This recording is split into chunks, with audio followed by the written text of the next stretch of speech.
Welcome to our channel. Today we how to uninstall Hotjar UI session recordings and widgets easy tutorial step by step clearly.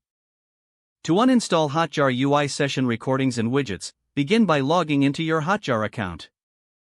Once logged in, navigate to the project you wish to modify.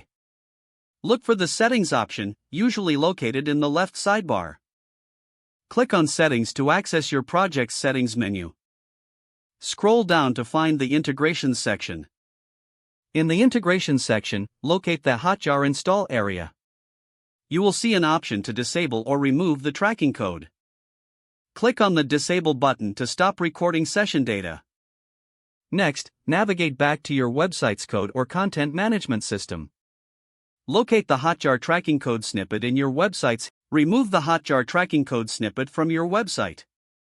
If using a content management system, delete any Hotjar plugin or integration. After removal, verify the changes by refreshing your website. Test the front end to ensure Hotjar data is no longer being collected. To remove any Hotjar widgets, navigate to the Hotjar dashboard again. Find the feedback or surveys section in your project. Disable or delete any active widgets or surveys you wish to remove. Confirm any action prompts to finalize the deletion of widgets.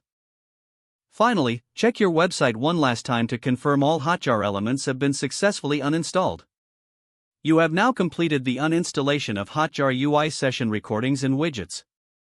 If the page does not load, refresh the browser or try again in a private or incognito window. Make sure you are using the correct email address, then retype it carefully to avoid small typos.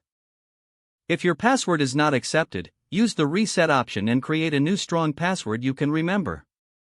Check your spam folder for verification or security emails, then complete any requested confirmation steps.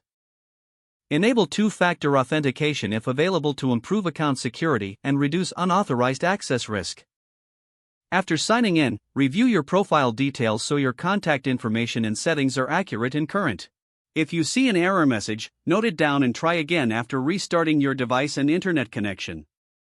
Log out when you finish, especially on shared devices, to keep your account and payment information secure. Don't forget to like this video and subscribe to our channel for more step-by-step tech guides.